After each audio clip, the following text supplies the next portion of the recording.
बेकार नाही का आपण पाहता आवाज त्यांचा सध्या देवपूरमध्ये आणि देवपूरमध्ये उपजिल्हाधिकारी कार्यालयासमोर आभार उपोषण चालू आहे। या ठिकाणी उपोषणकर्ते आहेत। काय मग तुझं नाव काय आणि कशात उपोषण? गंगाराम तू बंगारवार हो मी उपोषणाला बसलो। माझं शेत गेले, जमीन गेली, मला मूर्ती दाखवली हो ती इनानी जमीन आहे। मला मूर्ती घोषित करून माझी पुरा हडप केली कमालबाई हो। यायला मध्ये घालायचं बघा, गुन्हा दाखल करा, यायला समजे कर्मचाऱ्याला जायला आमची जमीन आम्हाला परत द्या। आमची मागणी तेच आहे। तुम्ही कुठं राहता? आम्ही पुण्याला कामाला होत्या, आम्हाला माहीतच नाही। 6 महिन्यापूर्वी होते माहीत झालं, लोक सांगले ते तसं झालं म्हणलं तर नंतर कळून आल्या। कागदपत्र काढायला मला वेळ झाली।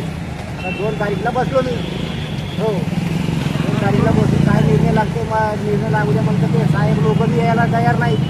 कर्मचारी 3 दिवसापासून कोणी नाही, डॉक्टर नाही, कलेक्टर नाही, तहसीलदार नाही, कोणी नाही। हां गिरदावार गरीबाईचे 7-7 गुंठे उडून टाकून दिला। गिरदावारचे काय हात नाही ते सांगा मला।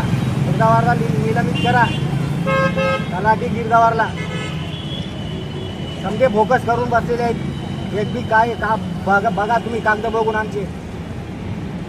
त्याच्यामुळं उपोषणाला बसले आम्ही। हे निर्णय लागत नाहीतर निर्णय लागले की तर इथंच मारून जाते आम्ही। हां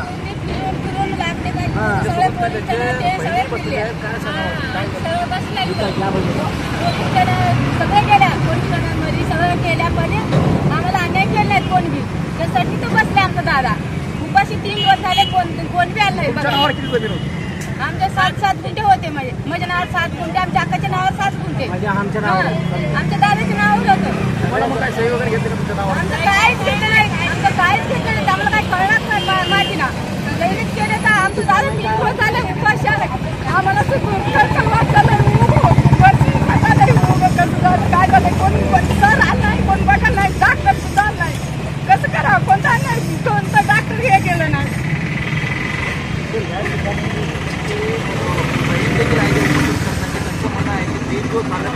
अधिकारी त्या ठिकाणी डॉक्टर पोलीस स्टेशनच्या त्यांना पत्र केलं असं की नाही हे माहिती नाही, पण मात्र त्यांच्यावर कशा पद्धतीनं या जनतेची तपासणी करायला पाहिजे होती। दैनंदिन तपासणी देखील करण्यात आलेली नाही असे इथल्या उपोषणकर्ते म्हणत आहेत। तर त्यांच्या बाजूला जे वयस्क व्यक्ती या ठिकाणी उपोषणकर्ते आहेत ते पुण्याला बाहेर कामाला असतात आणि अशिक्षित असल्या कारणानं त्यांच्या नावावर जमीन होती 5 एकर ते परस्पर विकण्यात आलेले आहेत त्याचा आरोप आहे। आणि जे दोषी आहेत, जे काही कर्मचारी आहेत, जे काही पक्षाचे अधिकारी आहेत, जे कोणी विकलेले आहेत त्यांना त्यांच्यावर कारवाई करण्यात यावी असं इथल्या उपोषणकर्त्याचं म्हणणं आहे। तर याच्यावर प्रशासन कशा पद्धतीने चौकशी करून जे काही त्यांना न्याय पाहिजे असेल ते न्याय कशा पद्धतीने मिळवून देणार आहे हे येणाऱ्या काळामध्ये बघावं लागणार आहे। Representative news.